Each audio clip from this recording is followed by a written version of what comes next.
आपने practical oral जो भी सभी दे चुके हैं, वहाँ पर आपको 20 में से 20 मार्क्स तो समझ लीजिए मिल ही गया होगा लगभग सभी को।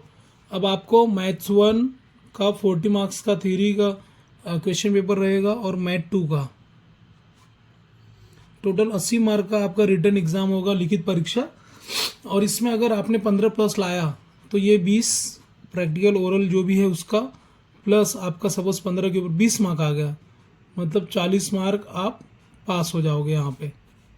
ठीक है, तो हम लोग सबसे ज़्यादा फोकस अभी मैथ 1 पे करने वाले हैं, मैथमेटिक्स पेपर 1, क्योंकि अगर हमने मैथ 1 में अधिक से अधिक मार्क्स लाया तो हम लोग का समझ जाइए कि मैथ्स में हम पास हो गए, क्योंकि 20 ऑलरेडी हम लोग को 20 19 जो भी है मिल चुका है। यहाँ पर अगर हम लोग ने अच्छा पेपर लिखा और हम लोग 20 मार्क ला दिए तो 40 मार्क हम लोग को 100 में से यहीं हम लोग पास हो गए। और जो ज्योमेट्री का पेपर यानी कि जो मैथ 2 का पेपर रहेगा वो अपना बोनस रहेगा, मतलब वो एक्स्ट्रा जो भी मार्क्स हम लोग ला सकते हैं वो लाना चाहिए अपने को। तो बच्चों मैथ्स में पास होना इतना मुश्किल नहीं है। मैथ्स 2 में भी अगर आपने 20 लाया तो ये 40 और ये 20 मिला करके टोटल कितने आ गए 60, मतलब आपको आसानी से फर्स्ट क्लास मार्क्स मिल जाएंगे। निश्चय यानी डिटर्मिनेंट।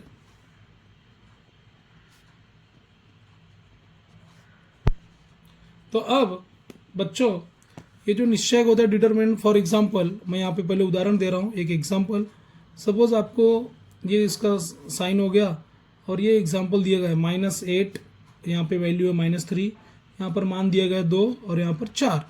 बोर्ड के एग्जाम में 2 मार्क का आ गया, 2 मार्क का आ सकता है, 1 मार्क का आ सकता है कि इसका वैल्यू, इसका कीमत, इसका मान ज्ञात करो। तो सबसे पहले हमें क्या करना रहता है, यहाँ पर जो आपको दिख रहा है ये संख्या, ये नंबर एंड दिस नंबर, वो मल्टीप्लाई करना है और उसके बाद बाकी के 2 बचे नंबरों को उसमें से मल्टीप्लाई करके माइनस करना है। फॉर एग्जांपल यहाँ पर ये ब्रैकेट डाला -8 × 4, ये हो गया दिस इंटू दिस माइनस। अब बाकी का वापस ब्रैकेट डाला जो भी रहेगा -3 × 2। अब यहाँ पर ये आ गया -8 × 4 -32 -3 × 2 कितना होता है -6। ब्रैकेट ओपन करेंगे -32 minus minus will become plus, 32 + 6 हो गया। अब एक माइनस एक प्लस है तो माइनस होगा और जो भी बिग नंबर का साइन है वो लगेगा। तो बिग नंबर यहाँ पर -32 है, इसके लिए यहाँ पर 32 में से 6 गया 26 हो गया और इसका साइन लगेगा माइनस। तो ये डिटर्मिनेंट का आंसर हो गया -26। बहुत इजी है।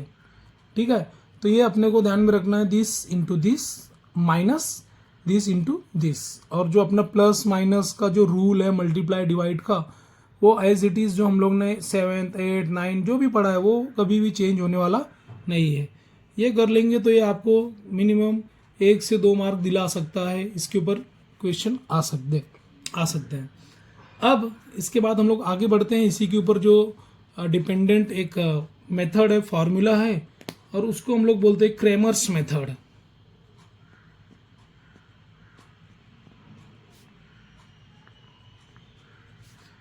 और उसको इंग्लिश में क्रेमर्स मेथड या क्रेमर पद्धति बोलते हैं।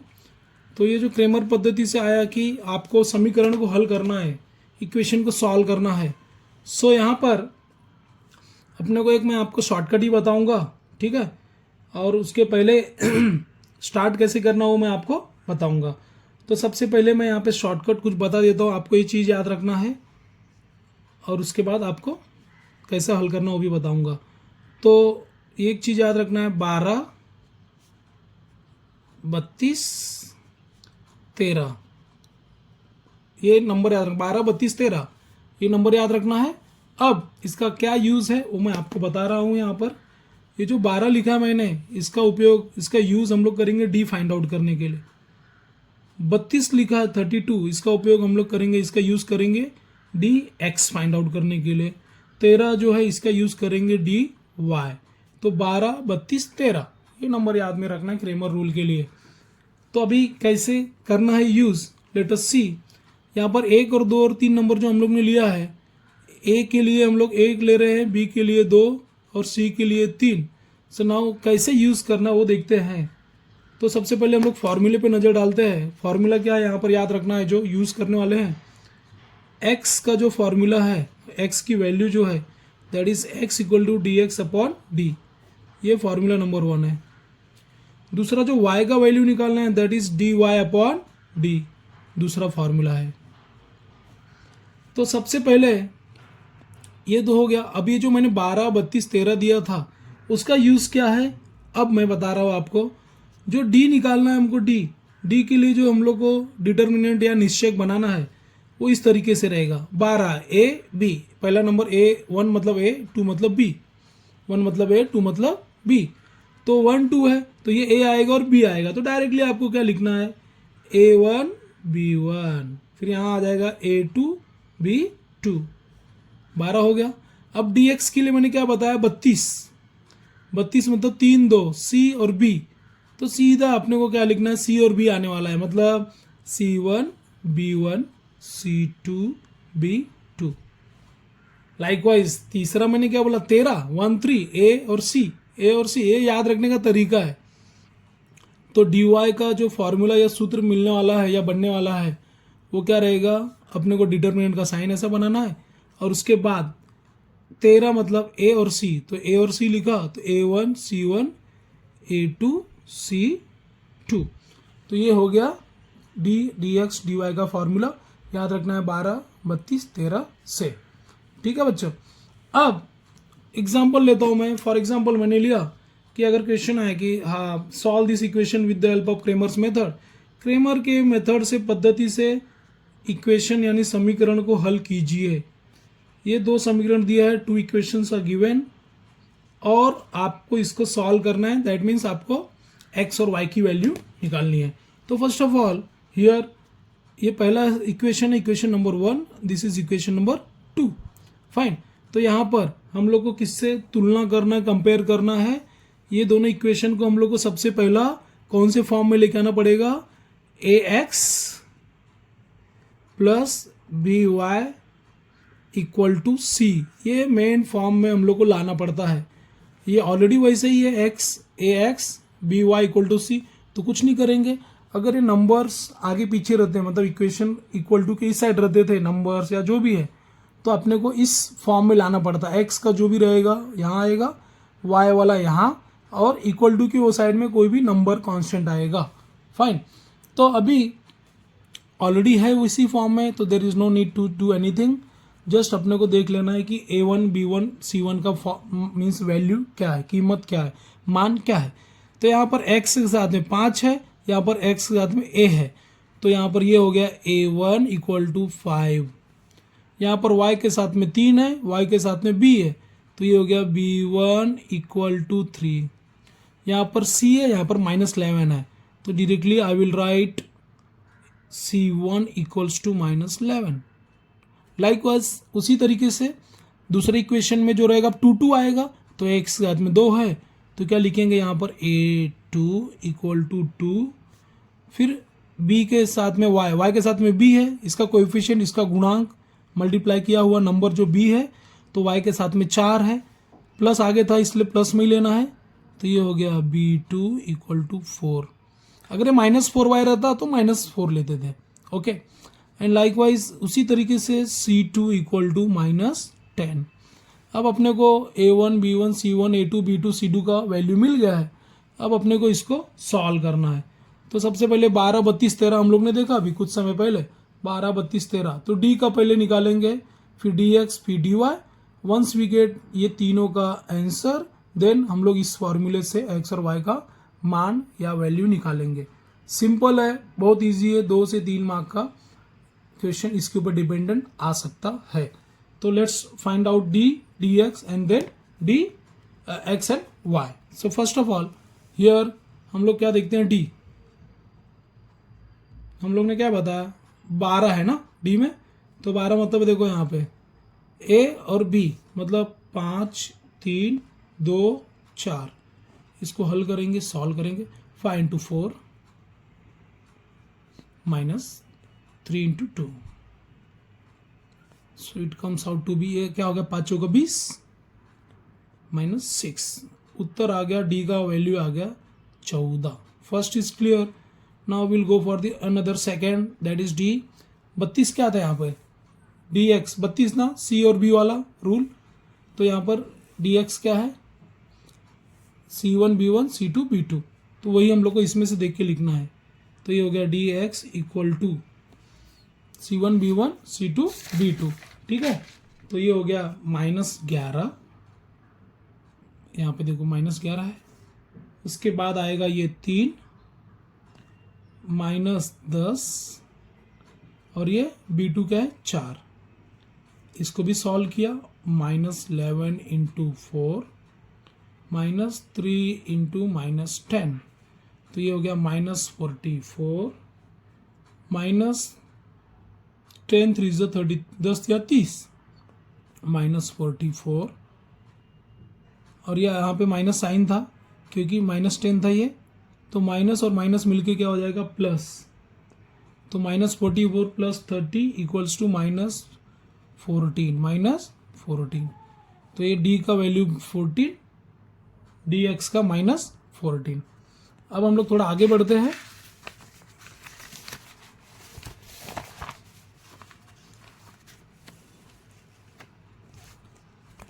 अब क्या बचा, डी एक्स होने के बाद डी वाई.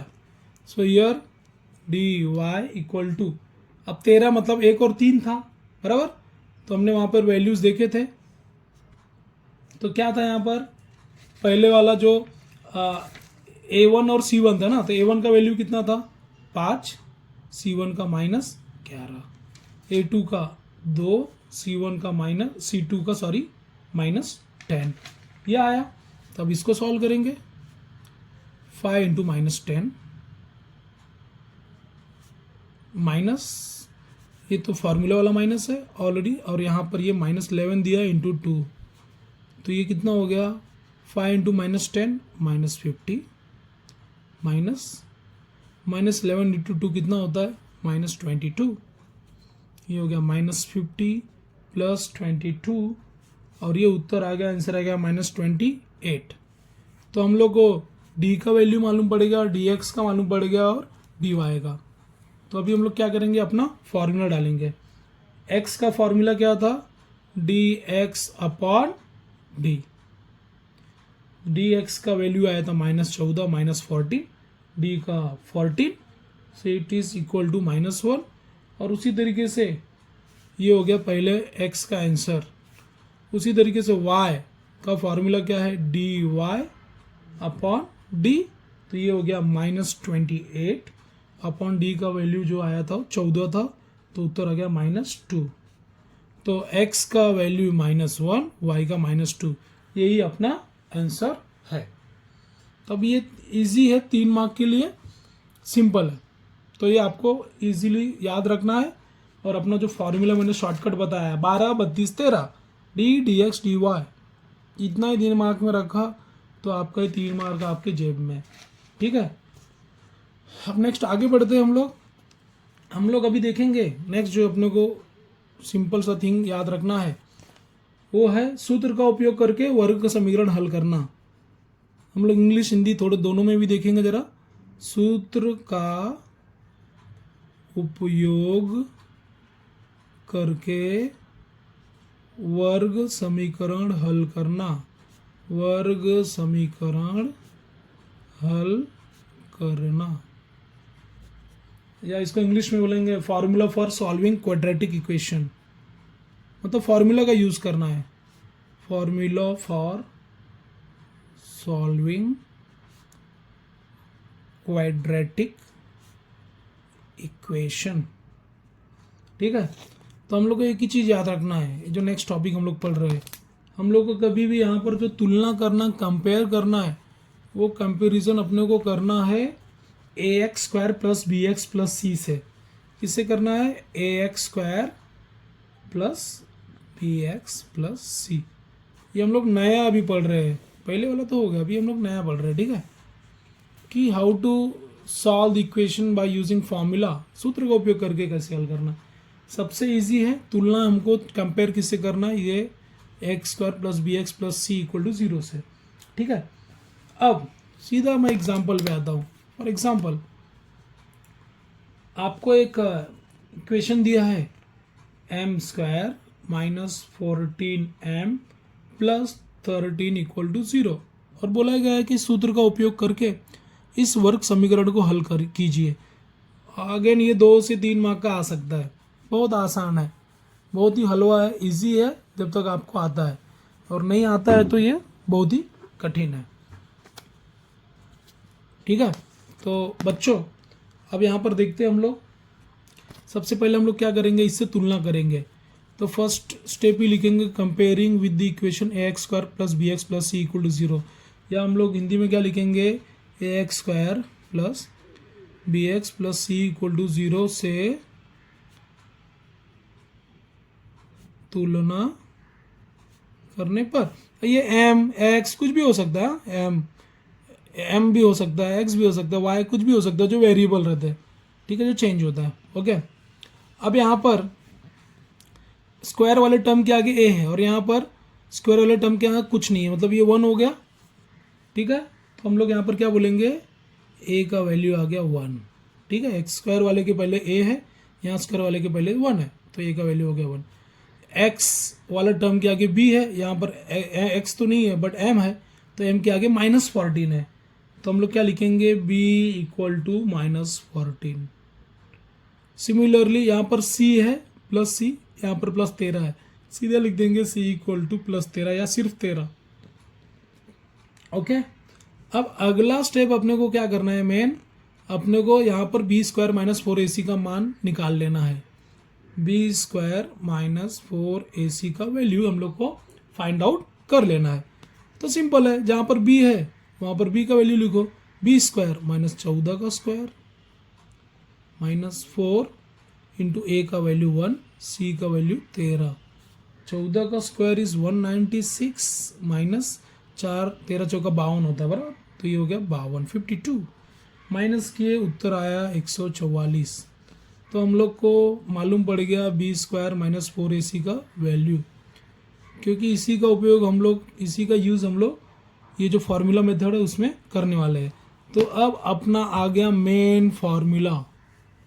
ठीक है, और मेन फार्मूला क्या है, यहाँ पर जो m का वैल्यू आने वाला है वो है -b plus minus square root करनी में, मतलब b square minus 4ac upon 2a। ये अपने को याद रखना है, बहुत इजी है, ये याद रखा तो समझ जाइए आधी टेंशन ख़त्म। अब सीधा अपने मुद्दे पे आ जाओ और सॉल्व करो, मुद्दे पे आ जाओ और सॉल्व करो। Therefore m equal to -b, minus b के जगह पे हम लोग ने यहाँ पर क्या लिया है, b का वैल्यू क्या लिया है हमने, -14 दिख रहा है, तो यहाँ पर लिख देंगे -14 plus minus square root of b square minus 4ac की जगह पे 144 अपॉन 2 इंटू a का वैल्यू क्या था, यहाँ पर a का वैल्यू था 1, अब उसको यहाँ पर 2 इंटू 1 किया। Therefore m equals to minus minus हो गया +14 प्लस माइनस, अब 144 का जो स्क्वायर रूट है अपने को मालूम है 12 होता है, 12 का स्क्वायर 144 है अपॉन 2 इंटू 2। देयरफॉर इसलिए m का मान क्या हो गया, m बराबर 14 धन 12 बटे 2, 14 प्लस 12 अपॉन 2, ये आ गया m equal to 14 plus 12 upon 2, एक बार प्लस लेना है एक बार माइनस लेना है, और या अथवा बोल सकते हैं हम लोग। ठीक है, अथवा या बोल सकते हैं। दूसरा m का मान आएगा, अगली बार में माइनस करना है, 14 माइनस 12 बटे 2। देयरफॉर m इक्वल टू 14 12 हो गया 26 बटे 2, मतलब m का वैल्यू हो गया 13, एक ही आ गया। दूसरा m इक्वल टू 14 में से 12 गया 2 बटे 2, तो m का मान हो गया, वैल्यू हो गया 1। तो ये जो दोनों है यही है वर्ग समीकरण के सॉल्यूशंस हैं, रूट्स हैं या मूल बोल सकते हैं। उत्तर है 13 और 1। तो बच्चों ये देखिए सिंपल था एकदम, आपको सूत्र का उपयोग करना बहुत इजी है, एक बार दिमाग में रखा काम हो गया तमाम। ठीक है, अब हम लोग आगे बढ़ते हैं।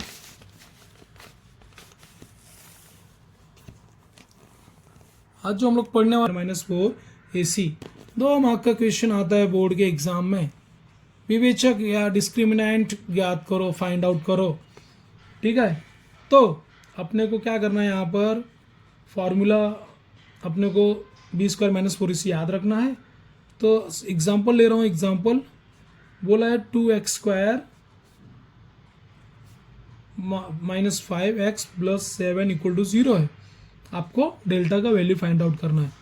तो हम लोग को सबसे पहले यहाँ पर क्या करना है, comparing with ax² + bx + c = 0। तो हम लोग क्या करना है, ax² + bx + c = 0 से कंपेयर करने पर, इंग्लिश में बोलेंगे कंपेयरिंग विद दिस, हिंदी में बोलेंगे से तुलना करने पर। बहुत आसान है बच्चों। अब x² के पहले a है, यहाँ पर x² के पहले 2 है, सीधा a का मान लिख देने का 2, टेंशन नहीं लेने का। x के पहले b है और यहाँ पर x के पहले -5 है, b का मान लिखने का -5। c के पहले प्लस है और यहाँ पर कांस्टेंट c जो है +7 है, तो c का मान सीधा आ गया 7। अब अपने को फार्मूला मालूम है, सूत्र डेल्टा का b² - 4AC। ये 2 मार्क का आता है बच्चे लोग, इजी बहुत है, बहुत ईजी। 1 मार्क का भी MCQ में आ सकता है। b का स्क्वायर मतलब -5 का square -4 × a × c, so it comes out to be -5 का स्क्वायर इक्वल टू 25, -5 × -5 करेंगे तो 25 आता है, 25 -56 कैसा, 4 दूनी 8 सत्ते 56 और उत्तर आ गया -31। तो ये अपना जो विवेचक है डेल्टा, उसका वैल्यू, तो ये 2 मार्क का आता है। और इसके पिछले वाले हम लोग ना फॉर्मूले में भी इसका पढ़ा, कैसा यूज करना है b² - 4AC का। अब ये भी क्लियर होगा, जो क्या होते हैं रूट्स, या जिसको हिंदी में क्या बोलते हैं, मूल। ठीक है, इनका जो एक फार्मूला आता है, संबंध आता है किससे, जो कोएफिशिएंट है, गुणांक, उसके साथ।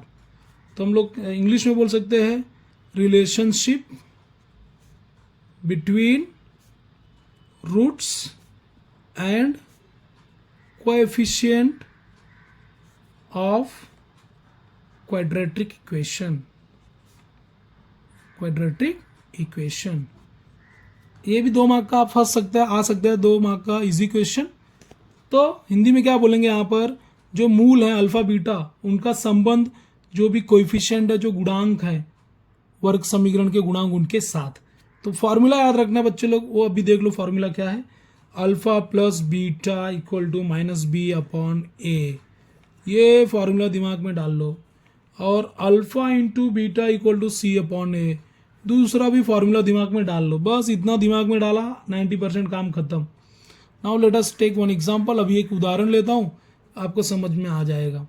एक उदाहरण दिया, सपोज एक एग्जांपल दिया है 2x² + 6x - 5 = 0 है। ठीक है, तो अपने को पूछा है यहाँ पर alpha + beta = what, alpha × beta = what, question mark. Fine. तो अब करना क्या, अपने को कुछ करना नहीं, ईजी है। सबसे पहले क्या करेंगे, ये जो ऊपर वाला इक्वेशन था, ये इसका तुलना करेंगे, ax² + bx + c = 0 से तुलना करने पर इंग्लिश में क्या बोलेंगे, comparing this equation with ax² + bx + c = 0। Hindi English ज़्यादा फर्क नहीं है, समझने का फेयर है। ओके, मैथ्स में कौन सी भाषा, मैथ्स में तो सब नंबर का ही खेल है। x² के पहले a, यहाँ पर x² के पहले 2, सीधा उतार लिया, a का वैल्यू 2, a का मान 2। x के पहले b, x के पहले 6, सीधा b का मान लिख दिया 6। c प्लस में था तो c का यहाँ पर -5 दिया है, डायरेक्ट -5। अब हम लोग इस फॉर्मूला का उपयोग करेंगे, यूज करेंगे, जो मैंने आपको यही बताया, जो दिमाग में डालने बोला, अल्फा + बीटा = फॉर्मूला था -b/a, b माइनस रखने का ऐसे ही। अब b का मान क्या है, 6, तो 6 यहाँ आएगा, a का मान 2 आ गया, उत्तर आ गया -3। ये आ गया अपना जवाब। 2 मार्क का ऐसा आ सकता है, तो ये लिखे, 1 मार्क मिल गया। उसके बाद अल्फा × बीटा का फार्मूला दिमाग में हमने डाल लिया था c/a। ठीक है, alpha plus minus B upon A, alpha plus beta, alpha into beta is C upon A, तो ये हो गया -5/2, सी का वैल्यू -5 था अपॉन 2, खत्म। ये 2 मार्क आपका हो जाएगा पक्का, ठीक है। अब थोड़ा ऐसा आ गया कि वह समीकरण ज्ञात करो, वह समीकरण ज्ञात करो जिनके मूल -3 व -7 हैं, ऐसा क्वेश्चन आया। या इंग्लिश में आएगा find out the quadratic equation, English में कैसा आ सकता है, find out the quadratic equation whose roots are -3 and -7, ऐसा क्वेश्चन आ गया। मराठी में भी इसी रहेगा, ज़्यादा फर्क नहीं हिंदी मराठी इंग्लिश का। अब इसको सॉल्व करना है तो सबसे पहले अपने को फार्मूला याद रखना है बच्चे लोग। फार्मूला भी इजी है, x² minus alpha plus beta bracket में डालना है इंटू एक्स, और लास्ट में लिखना है alpha into beta equal to 0। ये जो है यही फार्मूला दिमाग में ये भी डाल लो, ये आपको 1 से 2 मार्क दिला सकता है अगर आया तो क्या करना है, अब इसका यूज करना है, मूल क्या है -3 और 7 बराबर। तो अब अपने को सीधा ये दोनों पे सब्स्टिट्यूट करना है, ठीक है। तो सबसे पहला अल्फा प्लस बीटा, ये एक अल्फा दिया एक बीटा दिया है, तो अल्फा प्लस बीटा निकालेंगे। अल्फा प्लस बीटा मतलब एक -3 है और एक -7 है, तो उत्तर आता है -10।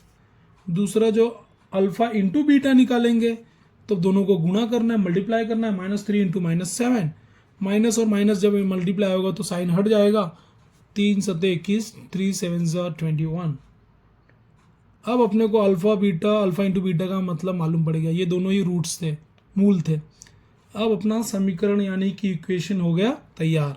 कैसा, x² minus alpha plus beta x, alpha plus beta की जगह पे -10 लिखने का, तो माइनस था ही ऑलरेडी फार्मूले में, और वापस से अल्फा प्लस बीटा का मान है -10, तो यहाँ -10 आएगा, इसीलिए 2 बार आया, ठीक है। ये ऑलरेडी माइनस था और इसका मान -10, प्लस अल्फा इंटू बीटा या 21 है, 21 है, तो ये 21 इक्वल टू 0। तो अपना फार्मूला इज x² प्लस 10, यहाँ पर x से बच्चे लोग, हाँ देखो x था, 10x प्लस 21 इक्वल टू 0। ये हो गया अपना समीकरण। ये 1-2 मार्क का आ सकता है, कितना कुछ खास नहीं, ठीक है। तो बच्चे लोग हम लोग फोकस अपना क्या है, क्योंकि कोई भी फेल नहीं होना चाहिए, लटक झटक के अपने को निकलना ही कैसे भी। तो 20 मार्क वहाँ पर प्रैक्टिकल में मान लो 19 भी मिल सकता है, 20 जैसा आपने सब कुछ जमा किया है, प्रोजेक्ट या MCQ क्वेश्चन पे दिया है या जो भी है, 20 भी पकड़ लिया तो 15 की लड़ाई है 80 में से। आप यहाँ पे 15 निकाल के फ्री हो जाओ ना, टेंशन, ज्योमेट्री का टेंशन ही मत लो, ज्योमेट्री में जो भी आएगा वो सब बल्ले बल्ले आपका सब बोनस है, ठीक है। तो अभी Tn का फार्मूला आपको पता है, a प्लस n-1 d, ये अपना सूत्र है, फार्मूला है, दिमाग में बैठा लिया। अब क्या क्या चीज़ है उसमें, a मतलब फर्स्ट टर्म, पहला प्रथम पद, n मतलब जितने भी अंक रहेंगे सीरीज में वो 1 तो 1 ही है, d मतलब उनका सामान्य अंतर या difference. Let us take one example, एक एग्जांपल लेता हूँ। सपोज आपको एक श्रेणी दिया है, सीरीज दिया है 3, 8, 13, 18 डॉट डॉट ऐसा दिया है, ये सीरीज होते जाएगा, ठीक है। अब क्वेश्चन पूछा है यहाँ पर 30वां पद क्या है, T30 क्या है, 30th टर्म क्या है, 30th टर्म क्या है, या 30वां पद हिंदी में बोलेंगे, 30वां पद ज्ञात कीजिए इक्वल टू व्हाट। अब अपने को ये फार्मूला याद रखा तो ये आपको 1-2 मार्क तो पक्का ही दिला देगा कहीं ना कहीं से, MCQ में, 1 मार्क के क्वेश्चन में, 2 मार्क के क्वेश्चन में दिला ही देगा, ये फार्मूला इंपॉर्टेंट है। कैसे जाएंगे देखो, अभी सबसे पहले हम लोग सीरीज लिख लिए, 3, 8, 13, 18 डॉट डॉट ऐसा पढ़ रहे हैं बराबर। अब पहला जो रहता है ना वो रहता है T1 इक्वल टू 3, या A भी बोल सकते हो उसको। दूसरा जो रहता है T2 रहता है, तीसरा जो रहता है T3 थर्ड टर्म, तीसरा पद, ये चौथा है। तो जो सामान्य अंतर रहता है जो नेक्स्ट वाले से पिछला वाला माइनस करना है, तो T2 माइनस T1 कर देंगे तो सामान्य अंतर आएगा, डिफरेंस आएगा। तो ये T2 क्या है 8 माइनस 3, उत्तर आ गया 5। ये भी करेंगे तो 15 में से 8 गया तो भी 5 ही आता है। हम लोग को D मिल गया, D का मान कितना आ गया 5, ठीक है, D का मान मिल गया।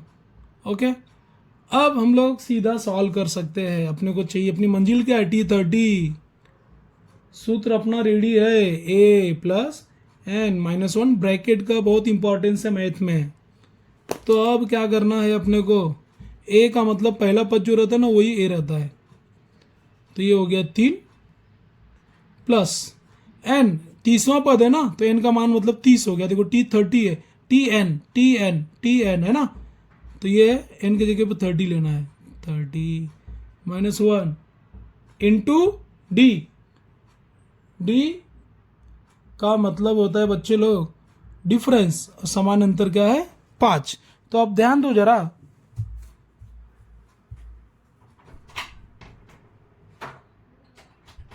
नहीं थोड़ा रुको, हाँ मैं करता हूँ, रुक जाओ थोड़ा, करीब है। 3 वैसे रखे, 30 में से 1 गया 29 गुने 5, 3 वैसे रखा, 29 बचे 145, कर लो 5 9 45 की 5 80 लगा 4 5 2 10 6 14, 5 9 जा 45, 5 कैरी 4, 5 2 जा 10, 10 plus 4 14, Uttar answer is what 148। T30 का मान मिल गया, वैल्यू मिल गया। अब इतने से चीज़ के लिए आपको 2 से 2 मार्क तो इजीली मिल सकता है। तो ये फार्मूला है बहुत इंपॉर्टेंट, दिमाग में डाल लो, बहुत easy. Tn equal to A plus n minus 1 D। अब इसी में का ही नेक्स्ट चीज़ देखते हैं हम लोग, नेक्स्ट थिंग देखते हैं, sum of first n terms in AP।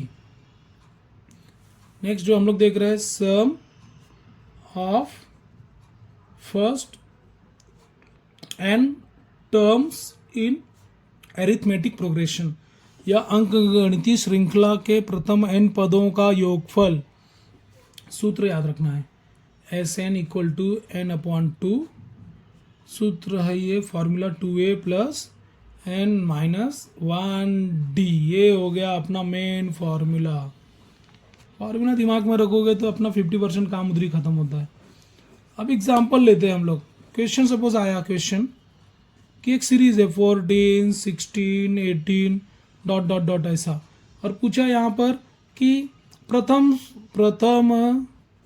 100 पदों का योगफल ज्ञात कीजिए। योगफल कितना है, find out the sum of first 100 terms in this arithmetic progression series. ठीक है, ये सीरीज में तो सबसे पहला हम लोग को क्या करना है, फॉर्मूला यूज़ करने के लिए चीज़ों को निकालना है। पहला जो रहता है यहाँ पर ये जो 14 है ये T1 है, इसी को A बोलते हैं। A का वैल्यू आ गया 14। अब D क्या होगा, 16 में से 14 गया है ना, T2 माइनस T1 निकालना है। T1 14, T2 16, 16 में से 14 गया तो 16 में से 14 गया, उत्तर आता है 2। और अपने को पता है कि n का मान यहाँ पर 100 है क्योंकि प्रथम 100 पदों का योगफल है। ठीक है, तो अब आगे देखते हैं, मतलब sum of first 100 terms is S100। Formula remain same. Formula क्या है अपना, n/2 2a plus n minus 1d। अब यहाँ पर n के जगह पे रखना है 100/2/2। 2 इंटू a का वैल्यू वॉज 14 प्लस n के जगह पे रखना है 100 माइनस 1 तो वैसा ही रहेगा, इंटू d के जगह पे रखना है 2, डिफरेंसेस ऑफ 2। ये हो गया 50, 14 2 सा 28 28, 100 में से गया 99 इंटू 2।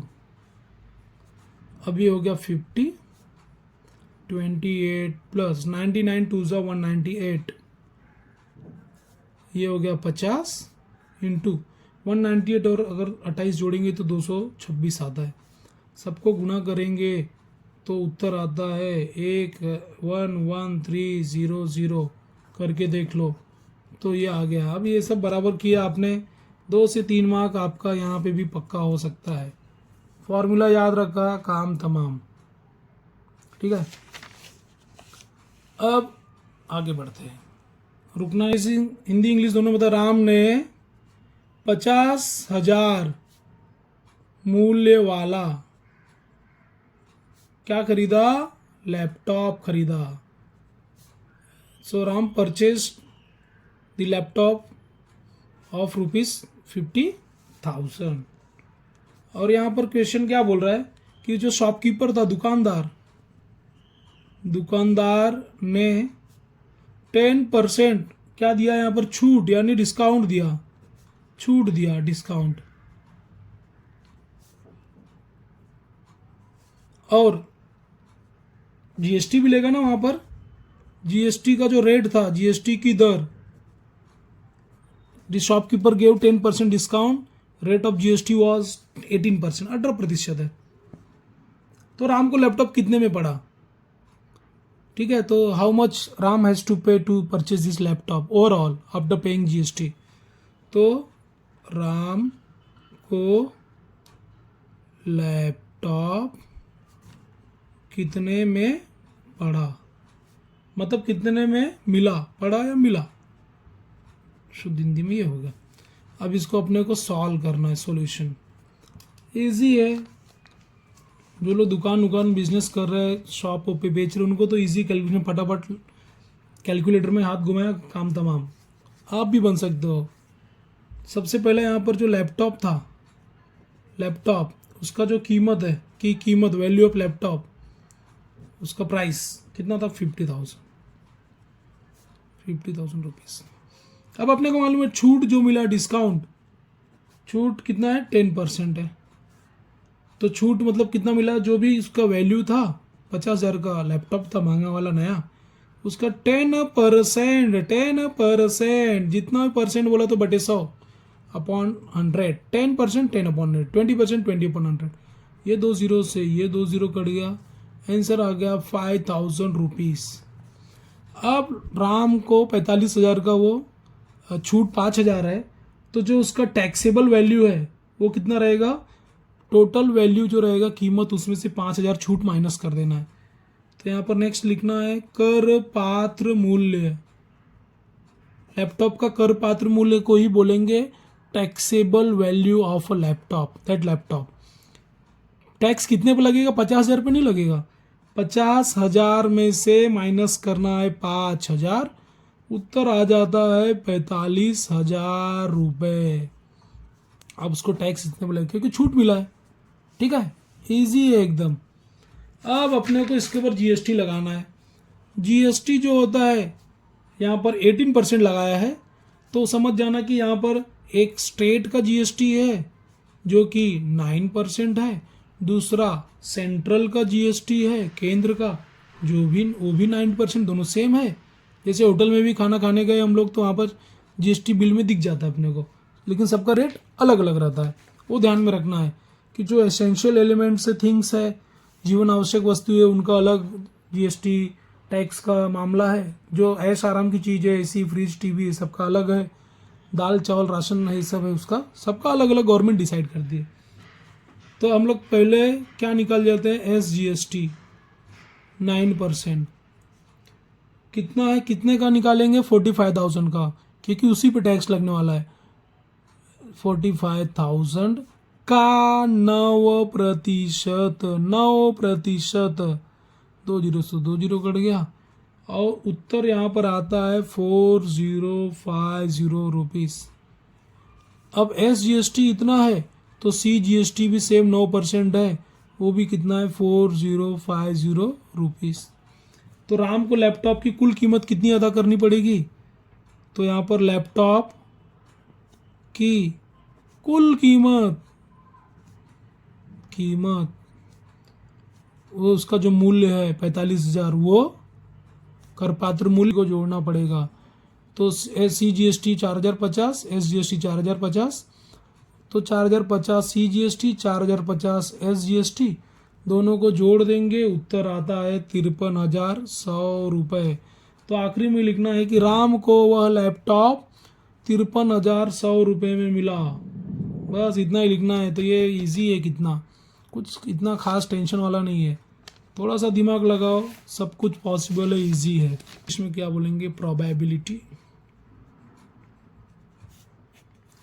इसका सूत्र यानी फॉर्मूला याद रखना कभी भी, P of A, probability of जो भी रहेगा, कोई भी घटना हो रही है ए, उसका सूत्र है N of A upon N of S.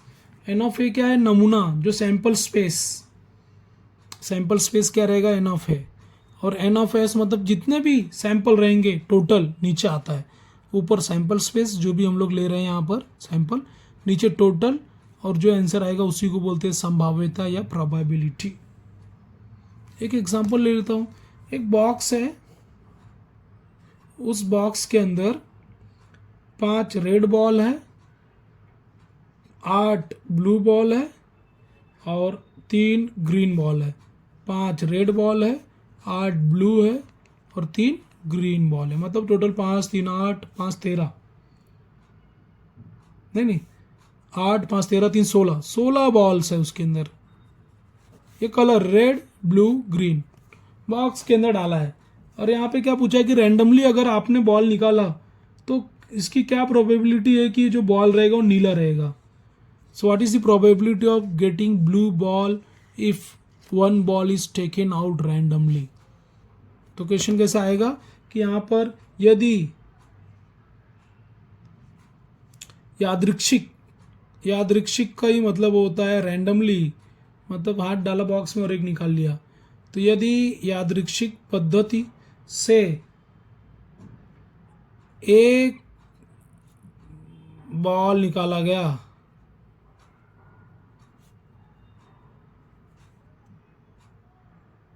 ठीक है, या सिर्फ यहाँ पे ऐसा आ गया कि यादृच्छिक पद्धति से बॉल निकाला गया, ठीक है, तो बॉल के जो गेंद है, बॉल यानी गेंद के नीले रंग की होने की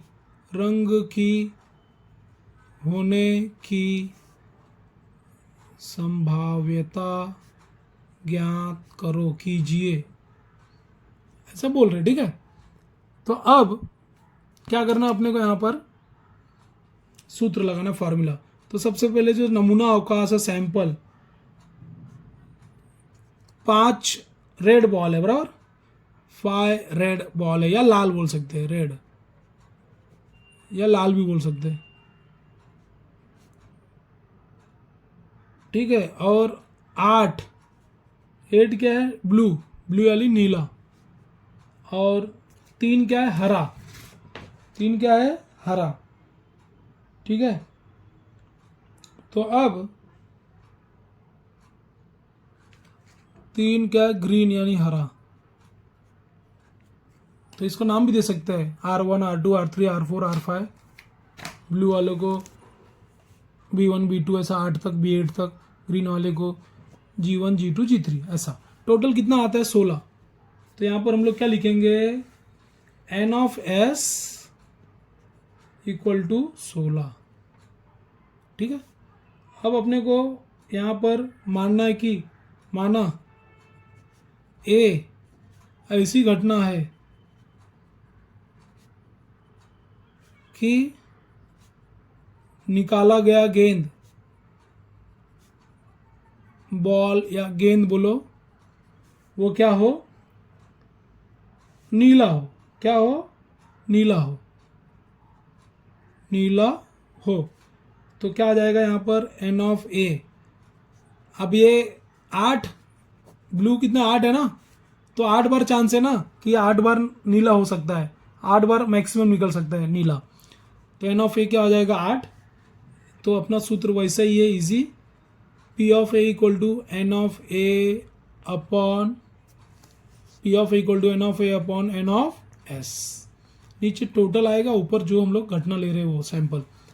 therefore P of A equal to N of A कितना है यहाँ पर, 8, टोटल 16 था, उत्तर आता है 1/2। इतना इजी है। तो ऐसे सवाल आ सकते हैं। तो इस पर कॉइन्स का भी आ सकता है, या आपका जो हम लोग कार्ड्स खेलते हैं उसका भी जो क्वेश्चन आते हैं, आसान भी आते हैं। तो हम लोग को देखते हैं कि कैसा सॉल्व करना है। हम लोग सपोज पहले हम लोग यहाँ पर लर्न करने वाले, पढ़ने वाले हैं कि जो माध्य रहता है, वो हम लोग को ज्ञात करना है। माध्य मतलब मीन। तो हम लोग जो यहाँ पढ़ने वाले हैं, समझने वाले हैं, वो है सरल पद्धति, या उसको बोलते हैं हिंदी में प्रत्यक्ष पद्धति, या हिंदी में इंग्लिश में क्या बोलेंगे उसको, direct method. So direct method से मीन ज्ञात करना, माध्य ज्ञात करना। तो सूत्र देख लेते हैं यहाँ पर। माध्य का जो सूत्र होता है, माध्य को हम लोग एक्स बार से दिखाते हैं, summation of F I X I बटे समेशन ऑफ एफ आई। यहाँ पर जो समेशन ऑफ एफ आई रहता है यही टोटल रहता है कैपिटल एन। अब ये क्या चीज़ है हम लोग देखते हैं आगे।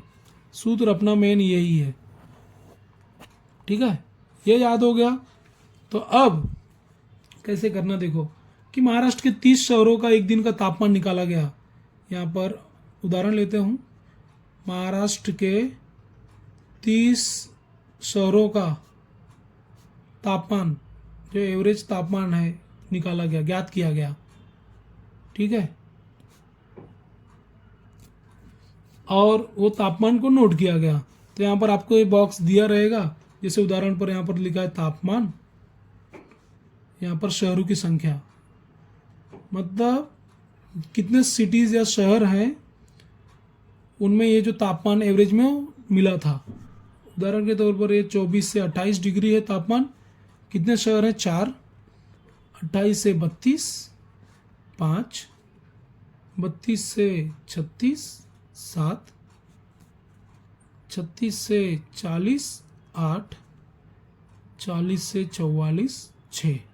टोटल देखोगे तो 9, 7, 16, 8, 25, 6, 25, 5, 30, 4, 5, 9, 7, 16, 8, 24, 6, 30 बराबर।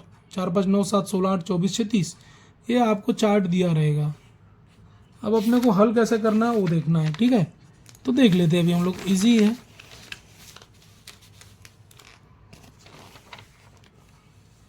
टेबल ड्रॉ करना है अपने को।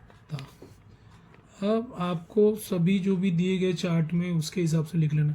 24 से 28, 26, 12 बार तो 4 है, सब चार्ट में से लिखना है। 28 से 32 क्वेश्चन में दिया रहेगा ये, 30, 5, 32 से 36, 32 और 36 के बीच में क्या आता है, 34। इसकी बारंबारता कितनी दी है, 7। ये दोनों दिया है, ये हम लोग निकाल भी सकते हैं, कोई प्रॉब्लम नहीं। 36 और 40 के बीच में ध्यान से देखें तो क्या, 36, 37, 38, 39, 40, 38। इसका दिया है कितना, 8। और 40 से 44 के बीच में आएगा 42, इसका दिया 6। ये आपको टेबुलर फॉर्म में बनाना है। कभी कभी टेबुलर फॉर्म दिया रहेगा, फिलअप करने का टाइप भी आता है। अब इनटू करना है, x I into F I. 26 चौका 104, 30 बचे 150, 34 सत्ते 230, गुना करके देख लो। 38 अट्ठे 304, 42 छक्का 252। ये सब गुना मल्टीप्लाई करके देख सकते हैं। अब अपने को मालूम है यहाँ पे जो टोटल है, कुल है या एकूण है, ये जो बारंबारता लिखे हम लोग, ये टोटल क्या आता है, n equal to summation of F i equal to, ये टोटल करेंगे तो कितना आता है, 30 शहर थे ना वो। और ये जो है ये सब का टोटल अगर आप करोगे, जोड़ोगे, सम करोगे तो 1048 आएगा। ये करके जोड़ के देख लो। अब डायरेक्टली अपने को सूत्र लगाना है, माध्य x bar equal to summation of x i f i बटे समेशन ऑफ एफ आई। अब यहाँ पर यह आ गया 1048 अपॉन 30 और आंसर आ गया अपना 34.9 डिग्री सेंटीग्रेड। ओके, बहुत इजी है। 5 मिनट और रुको ना, ठीक है, हाँ ठीक है। तो बच्चे लोग, ये आ गया सवाल सरल पद्धति से, डायरेक्ट मेथड से, प्रत्यक्ष पद्धति से ज्ञात करने का तरीका बहुत इजी है। अब आगे बढ़ते हैं कि पर्यावरण दिन है। बच्चों ने, विद्यार्थियों ने, हम लोग क्या देख रहे हैं अभी, वृत्तालेख के बारे में। पाई डायग्राम, ठीक है, वृत्तालेख यानी पाई डायग्राम। बच्चों ने 120 वृक्ष या पेड़ लगाए। हम लोग पर्यावरण दिन के दिन पेड़ लगाते हैं, तो स्कूल के बच्चों ने लगाए। अब वो पेड़ अलग अलग थे, जैसे यहाँ पर वृक्ष का नाम लिख रहा हूँ और यहाँ पर उनकी संख्या लिख रहा हूँ। ये चार्ट दिया रहेगा। करंज नामक वृक्ष आयुर्वेदिक है, उसकी संख्या है 20। बहेड़ा ये भी एक वृक्ष है, उसकी संख्या 28। अर्जुन का 24, बबुल 22 और नीम के वृक्ष की संख्या जो है 26 है। ये चार्ट आपको दिया रहेगा। सबसे आसान टॉपिक जो इस मैथ्स 1 की खासियत है वो बता रहा हूँ। वो बोला है कि यहाँ पर वृत्तालेख बनाइए, बस वृत्तालेख बनाइए। तो सबसे पहले हम लोग को केंद्रीय कोण का माप ज्ञात करना होता है। तो केंद्रीय कोण का माप का सूत्र क्या है? जो भी वृक्ष रहेगा पर्टिकुलर विशेषता, वृक्ष की संख्या बटे कुल एकूण वृक्षांशी संख्या, कुल वृक्षों की संख्या, जितने भी पौधे रहेंगे कुल टोटल यहाँ आएगा, इनटू अब 360 है, क्योंकि अपने को मालूम है सर्कल के पूरे इसका कोण जो एंगल रहता है वो 360 रहता है। ये सूत्र याद रखा, हो गया 50% काम तमाम। तो अभी देखो, जैसे मैंने पहला यहाँ पर देखा, करंज वृक्ष की संख्या 20 था। तो करंज के लिए केंद्रीय कोण का माप क्या आएगा? केंद्रीय कोण का माप, देखो करंज का पेड़ था 20, टोटल पेड़ कितने थे? टोटल पेड़ थे 120 गुणे 360। 120 3 आएगा, 20 यहाँ आ जाएगा, उत्तर 60। मतलब अब अपने को 60 डिग्री का कोण बना करके वो बनाना पड़ेगा। ठीक है, देखते हैं हम लोग। दूसरा करंज के बाद क्या है? बहेड़ा। बहेड़ा वृक्ष जो है इसकी संख्या कितनी है? 28। तो इसलिए केंद्रीय कोण का माप कितना आ जाएगा? 28 बटे 120 गुणे 360। 12 3 36, 3 आ जाता है, 28 3 आ जाता है 84। तो ये कोण आ गया 84 डिग्री। अर्जुन वृक्षों की संख्या कितनी है? 24। इसलिए केंद्रीय कोण का माप बराबर उत्तर आएगा 24 बटे 120, टोटल थे, इंटू 360। 12 3 36 हो जाता है, ये 24 3 72, उत्तर आता है 72 डिग्री। उसी प्रकार बबूल, टोटल जो बबूल पेड़ है, बबूल वृक्ष की संख्या, कुल संख्या 22। तो इसके लिए केंद्रीय कोण क्या आएगा? केंद्रीय कोण इक्वल टू 22 बटे 120 गुणे 360। 12 3 36, 22 3 66। ठीक है। और लास्ट में आएगा नीम के कुल वृक्ष कितने थे? 26। इसलिए केंद्रीय कोण क्या आएगा? का माप बराबर 26।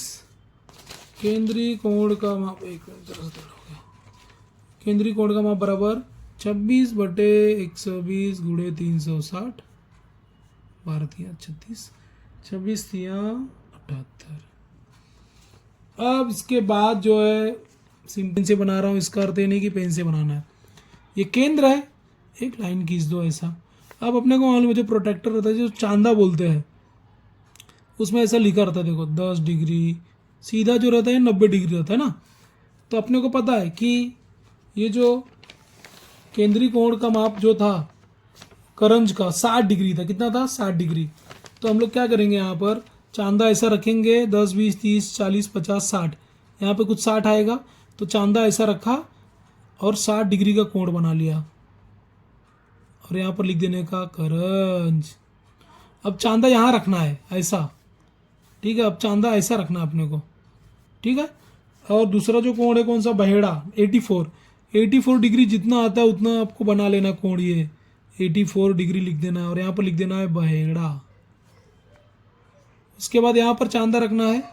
तीसरा क्या है, 72, अर्जुन के वृक्ष।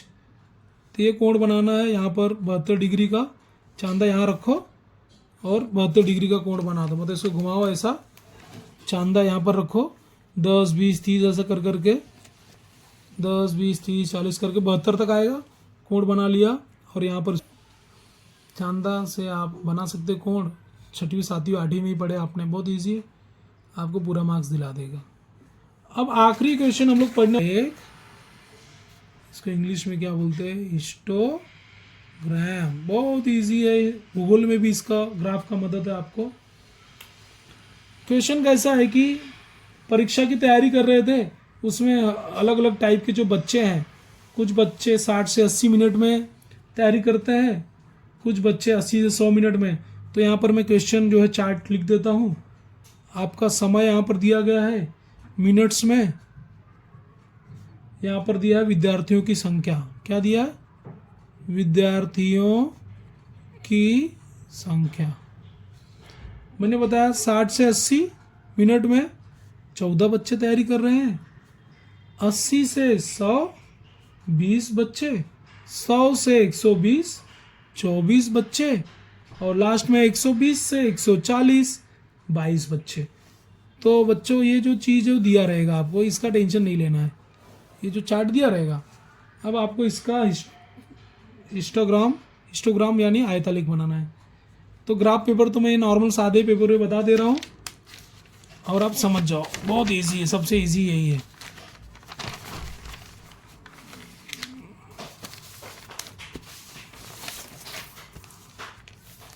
आखिरी सवाल है बच्चों। अब हम लोग को मालूम है कि एक एक्स एक्सिस है और एक वाई एक्सिस है। ग्राफ पेपर पे आपको ये बनाना है, ये एक्स एक्सिस है और ये वाई एक्सिस है। सबसे पहले हम लोग क्या करते हैं, यहाँ पर स्केल लिखते हैं। स्केल यानी पैमाना।